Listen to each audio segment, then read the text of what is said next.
नमस्कार दोस्तों। Indian philosophy के अंदर मीमांसा दर्शन हम देखने की कोशिश कर रहे थे। मीमांसा दर्शन के अंदर एक पार्ट हमने देख लिया था, आज सेकंड पार्ट हम देखेंगे। मीमांसा दर्शन का ज्ञान का सिद्धांत, the theory of knowledge of मीमांसा फिलॉसफी। हमने देखा मीमांसा की दो अलग अलग क्लासेस हैं। एक है आपकी जो प्रभाकर को समर्पित है,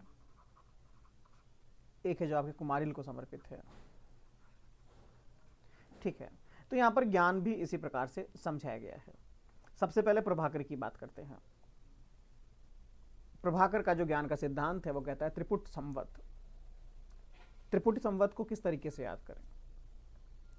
तीन अलग अलग पार्ट्स के अंदर, तीन अलग अलग सेक्शन के अंदर हमने ज्ञान को डिस्क्राइब किया है, या फिर मैं कहूं ज्ञान को तीन अलग अलग पार्ट्स में डिवाइड करके हमने एक्सप्लेन किया है।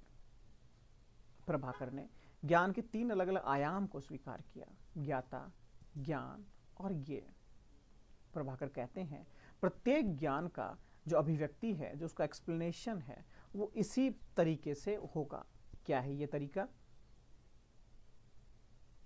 मैंने कहीं डायग्राम नहीं बनाया क्या? नहीं बनाया, चलिए ऊपर ही होगा, यहां बना देते हैं। प्रभाकर क्या कहते हैं इसको इस तरीके से समझने की कोशिश कीजिएगा। ये बहुत बार मैंने बताया हुआ है, एक बार फिर से देख लीजिए। ये है गाड़ी, ये है आप और मैं, और ये है इस गाड़ी की नॉलेज। जब मैं किसी गाड़ी की नॉलेज करने जाता हूं तो वहां पर दो चीजें तो एग्जिस्ट कर रही हैं, एक मैं और एक वो गाड़ी।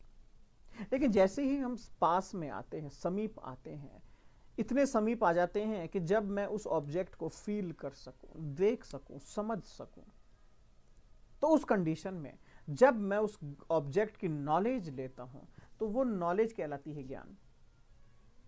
ज्ञाता, ज्ञान और ज्ञेय।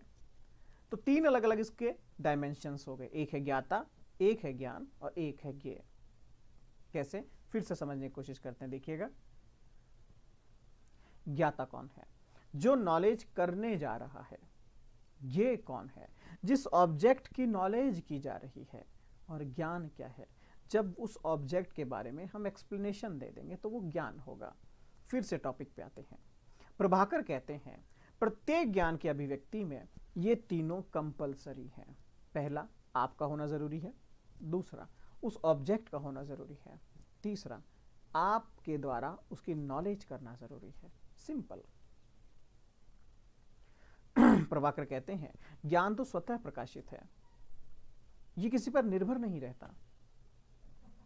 गाड़ी आपके बिना भी थी, गाड़ी आपके जाने के बाद भी है। दूसरा, ज्ञान आत्मा का आगंतुक गुण है, अतः यह नित्य नहीं है। आगंतुक गुण है, जैसे ही किसी ऑब्जेक्ट को हम देखते हैं तब वो आता है, वरना ज्ञान नहीं आएगा। ये नित्य नहीं है, कंटिन्यू नहीं है, लगातार नहीं हो सकता, क्योंकि लगातार होने के लिए लगातार ऑब्जेक्ट का वहां पर होना जरूरी है। किसी विषय से संपर्क होने के बाद आत्मा में ज्ञान उत्पन्न होता है, पैदा होता है, और आत्मा अपने एक्सप्लेनेशन या अभिव्यक्ति के लिए ज्ञान पर ही निर्भर रहती है। क्रिटिसिज्म, ज्ञान को ज्ञाता का स्वरूप ना मानकर आगंतुक धर्म मानना अपने आप में सबसे बड़ी गलती थी। दूसरा, आत्मा की ज्ञान पर निर्भरता मानना अपने आप में अज्ञान है, क्योंकि ज्ञान को हमने नित्य माना है, हमेशा ज्ञान होता है। हाँ, ऑब्जेक्ट बदलते रहते हैं लेकिन ज्ञान ज्ञान होता है। कुमारिल भट्ट का ज्ञान का सिद्धांत। एक सेकंड रुकिएगा, मैं थोड़ा सा चार्जर लगा लेता हूं, मुझे बैटरी थोड़ा कम लग रहा है। एक सेकंड का समय लूंगा आपका मैं, वरना मालूम पड़े हमने जो क्लास ली, अभी जो मेहनत की, वो सारी की सारी खत्म हो गई। उससे बेहतर है कि पहले ही उसको ताकत दे दी जाए थोड़ी सी। चलिए ठीक है। हाँ, सेकंड, कुमारिल भट्ट का। प्रभाकर ने त्रिपुटी संवत दिया, कुमारिल ने दिया ज्ञाततावाद। कुमारिल का कहना है कि ज्ञान स्वप्रकाश नहीं होता है। ज्ञान ना तो स्वयं प्रकाशित है, ना ही आत्मा को ज्ञाता के रूप में प्रकाशित कर सकता है। कुमारिल कहते हैं कि मुझे कोई चीज का ज्ञान हुआ, इस आधार पर हम मान लेते हैं कि मुझे नॉलेज हुई बस। कुमारिल कहते हैं कि ज्ञान किसी और के द्वारा एक्सप्लेन हो यह पॉसिबल नहीं है। ज्ञान किसी और के द्वारा एक्सप्लेन हो यह पॉसिबल नहीं है। कुमारिल यहां पर स्पष्ट करते हैं कि पदार्थ के ज्ञात होने पर उसकी जो ज्ञातता है उसके आधार पर उसका अनुमान किया जाता है। कुमारिल यहां स्पष्ट करते हैं कि पदार्थ के ज्ञात होने पर वो मुझे ज्ञात हो गया ऐसा अनुमान किया जाता है। इट मीन्स कुमारिल ने तो ये कह दिया कि ज्ञान का अनुमान किया जाता है, अज्यूम किया जाता है, मुझे पता चल गया। शंकर कहते हैं कुमारिल यहां पर गलत है, क्योंकि ज्ञान तो अनिवार्य लक्षण है। ज्ञान का स्वरूप निर्धारण के लिए हमें ज्ञान को प्रत्यक्ष का विषय मानना पड़ेगा, अनुमान से ज्ञान नहीं होता है। ठीक है, नेक्स्ट, ख्यातिवाद या भ्रम का सिद्धांत। इंडियन स्कूल ऑफ फिलॉसफी में जो भ्रम का सिद्धांत है वो कहलाता है ख्यातिवाद। भ्रम, जिसको आप इल्यूजन कहते हैं, दिखा कुछ और, था कुछ और, समझे कुछ और, अंधेरे में जा रही हैं, लगता है पीछे भूत आ रहा है कई बार ऐसा होता है। तो ख्यातिवाद या भ्रम क्या है, इल्यूजन क्या है? जब आप किसी भी ऑब्जेक्ट की रियलिटी को, वास्तविकता को ना देखकर उसे कुछ और देखते हैं, तो जो ख्यातिवाद है वो एक्सप्लेनेशन ऑफ कुछ और है, वो एक्सप्लेनेशन ऑफ कुछ और है। मतलब इसको आप इस तरीके से समझिए। अरे हमारा पेन कहाँ गया? ये मान लीजिए एक आपको मैंने एक इंसान बनाया कि भैया एक ड्राइंग, इंसान की ड्राइंग मैंने बना दी, देख ली। ये सलमान खान है क्या? सर सलमान खान लग तो रहा है। अच्छा आमिर खान? नहीं है सर। संजय दत्त? सर नहीं। चार्ली चैपलिन, हाथ में कुछ डंडा भी है सर इसके। हाँ चार्ली चैपलिन? नहीं सर। अनिल कपूर? सर पता नहीं क्या है। तो एक ऑब्जेक्ट आपके सामने रखा हुआ है, एक ऑब्जेक्ट आपके आगे है, उस ऑब्जेक्ट को हमें देखना है कि वो क्या है, सिंपल। लेकिन कुछ कंडीशंस के अंदर, मान लीजिए अंधेरा है, लाइटिंग कम है, मैं नींदों के अंदर हूं, मेरी आंखें अभी पूरी खुली नहीं है, या फिर उस सामने वाले ऑब्जेक्ट को ऐसा कवर अप किया गया है कि वो जो है वो दिखाई नहीं दे रहा मुझे, तो इस कंडीशन में हम रियलिटी ऑफ ऑब्जेक्ट, उस विषय वस्तु को, उसकी वास्तविकता को नहीं पहचान पाते और हम कल्पनाओं में खो जाते हैं कि ये क्या है। कल्पनाओं में खो जाते हैं। कई बार होता है ना, मुझे दूर से लगता है कि बहुत बड़ी गाड़ी आ रही है, पास जाके देखते हैं छोटी सी गाड़ी होती है। एक जोक है ना, बोले साहब आपका एक्सीडेंट कैसे हुआ? बोले सर मैं बड़े स्टंट करता हूँ मेरी बाइक से। बोले कैसे स्टंट करते हैं आप? बोले सर मेरी बाइक से मेरी आदत है कि मैं दो अलग अलग बाइक्स जब आती है तो उनके बीच में से होकर निकल जाता हूँ। बोले वेरी गुड, तो आपका एक्सीडेंट कैसे हुआ? बोले सर गलती से। बोले कैसे?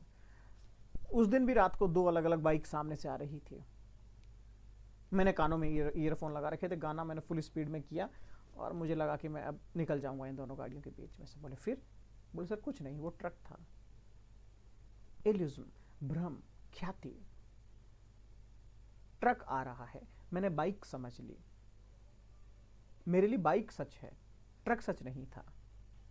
वास्तव में ट्रक है, बाइक वहां थी ही नहीं, लेकिन बाइक कहीं तो थी, माइंड में थी, देश में थी, दुनिया में थी, कहीं तो थी।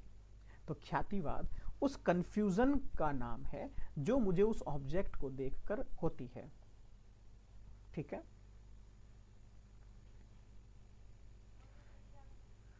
पूरी इंडियन स्कूल ऑफ फिलॉसफी में 5 तरह की ख्यातियां चलती है। विज्ञानवादी बौद्ध मानते हैं आत्म ख्याति, इसका हम पूरा अलग से क्लास लेंगे। शून्यवादी मानते हैं असत ख्याति, शंकराचार्य मानते हैं अनिर्वचनीय ख्याति, रामानुजाचार्य कहते हैं सत ख्याति और न्यायिक कहते हैं अन्यथा ख्याति। 5 तरह की अलग अलग ख्यातियां हैं। हम एक दो को ही देखेंगे क्योंकि हम सिर्फ अभी मीमांसा की बात कर रहे हैं। देख लेते हैं इसमें कितना है, जितना भी होगा मतलब इस नोट्स में हम उस सबको समझने की कोशिश करेंगे। चलिए, आत्मख्याति, ये याद रखते चलिएगा आप। आत्मख्याति वैज्ञानवादी बौद्ध का सिद्धांत है। आत्म मतलब कहीं ना कहीं मेरे आंतरिक ज्ञान से संबंधित हो गया, इंटरनल हो गया मेरे। विज्ञानवादी बौद्ध कहते हैं, जिसे हम एक्सटर्नल वर्ल्ड कहते हैं, बाह्य जगत कहते हैं, जिसे भौतिक रूप से हम अस्तित्ववान कहते हैं, वास्तव में वो खुद ही अस्तित्ववान नहीं है, वास्तव में खुद ही वो इमेजिनेशंस या इल्यूजन है। हमारा बाह्य जगत एक कल्पना है, सपना है। बाह्य जगत कभी सच नहीं हो सकता, और जब हम बाहर की दुनिया को सच मान लेते हैं तो भ्रम होता है। यदि हम उसे सपना ही माने तो फिर कभी भ्रम नहीं होगा। तो इन्होंने, विज्ञानवादी बौद्ध ने, बाहर की दुनिया को ही नहीं माना। उन्होंने कहा भ्रम क्या है, दुनिया को वास्तविक मानना, दुनिया के अस्तित्व को रियल मानना, ये भ्रम है। भ्रम का जो विषय है वो भी हमारे मन का ही एक प्रत्यय है, आइडिया है, और मन के विचारों को ही हम बाहर इंपोज करते रहते हैं। मुझे ये गाड़ी पसंद है, मुझे वो गाड़ी पसंद है, गाड़ियां सब न्यूट्रल है।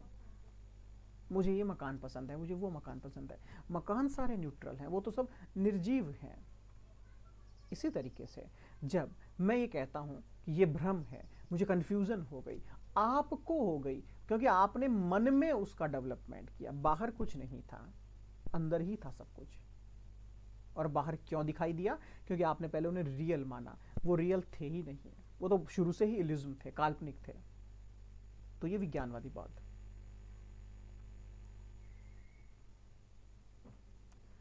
असत ख्याति। असत ख्याति सेकंड नंबर आपका शून्यवादी बौद्ध।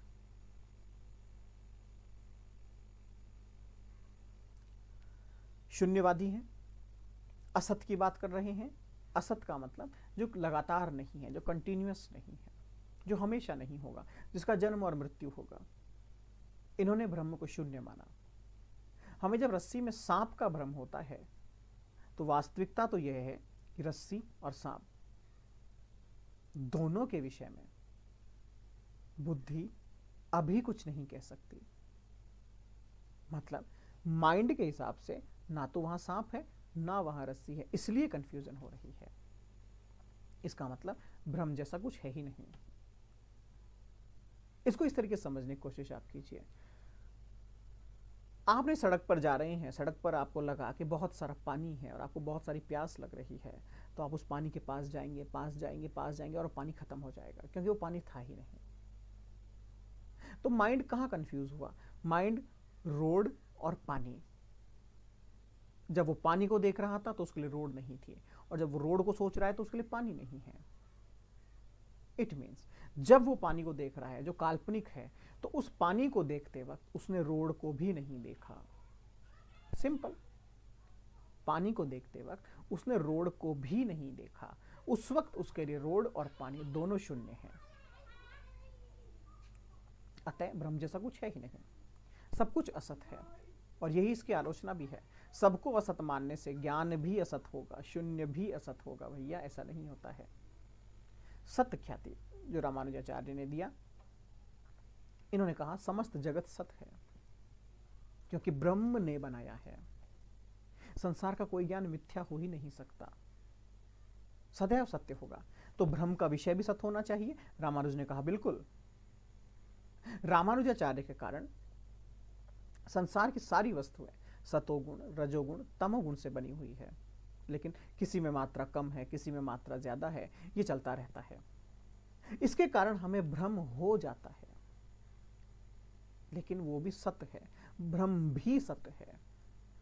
भ्रम असत नहीं है, भ्रम का भी अस्तित्व है। ठीक है, जब हमने सांप में रस्सी को देखा या रस्सी में सांप को देखा तो उनका अस्तित्व है, यहां नहीं कहीं और होगा। आलोचना, भ्रम और सत्य एक साथ कैसे हो सकते हैं? ठीक है, अन्यथा ख्याति। ये आपकी मीमांसक फिलॉसफी। समस्त ज्ञान को यथार्थ माना गया और भ्रम की व्याख्या की गई। इन्होंने कहा किसी यथार्थ वस्तु का सम्यक अग्रहण करने के कारण ही वो हमें किसी और रूप में ज्ञात होता है, इसे हम भ्रम कहते हैं। न्यायिकों का मानना है कि भ्रम का विषय तो वास्तविक है, किंतु वह वहां नहीं है जहां दिख रहा है। सिंपल। तो आपकी जो याददाश्त है वो भ्रम का कारण है। अनिर्वचनीय ख्याति। शंकर कहते हैं कि भ्रम को कभी भी जस्टिफाई नहीं किया जा सकता, उसकी व्याख्या नहीं की जा सकती। भ्रम मतलब अविद्या, ज्ञान की कमी, या जैसा है वैसा नहीं देखा जा रहा है। यह है अनिर्वचनीय ख्यातिवाद। इन्होंने कहा भ्रम का विषय ना ही सत है, क्योंकि यह हमेशा नहीं होता, ना ही असत है, यह पैदा हुआ और खत्म हो गया, ऐसा भी नहीं है। भ्रम के 3 कंडीशंस हैं, अधिष्ठान, अध्यस्त और अध्यास। रस्सी जो है अधिष्ठान, सांप जो नहीं है लेकिन दिख रहा है, हो सकता है, ये आपका हो गया अध्यस्त, क्योंकि ये इमेजिन किया जा रहा है। और रस्सी के ऊपर सांप को जब मैंने मिथ्या आरोपण किया, अध्यास, ये पेन दिखाई दे रहा है, अधिष्ठान। इसके ऊपर मैंने इमेजिन किया कि भाई साहब ये तो गन्ना है, गन्ना है नहीं लेकिन लग रहा है, ये हो गया अध्यस्त, अध्यास। जब आप वहां से देख रहे हैं गन्ने को, तो पेन के ऊपर गन्ने का कवर लगा दिया गया, तो ये हो गया अध्यास। इससे आपको भ्रम का ज्ञान होता है।